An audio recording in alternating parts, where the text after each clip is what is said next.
Rekaman sulit dengan akhir yang menyedihkan bagi seorang pejuang Angkatan Bersenjata Ukraina diterbitkan di media sosial Telegram pada Rabu 27 November 2024. Sekelompok pejuang Angkatan Bersenjata Ukraina yang mencoba menembus desa Zhuravlyovka, wilayah Belgorod, tidak mendapatkan izin dari militer Rusia.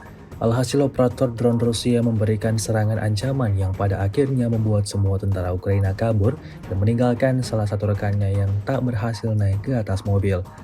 Alih-alih menyelamatkan rekannya, tentara Ukraina lainnya itu memilih untuk pergi dan menyelamatkan nyawanya dibandingkan harus bertaruh nyawa menyelamatkan satu rekannya.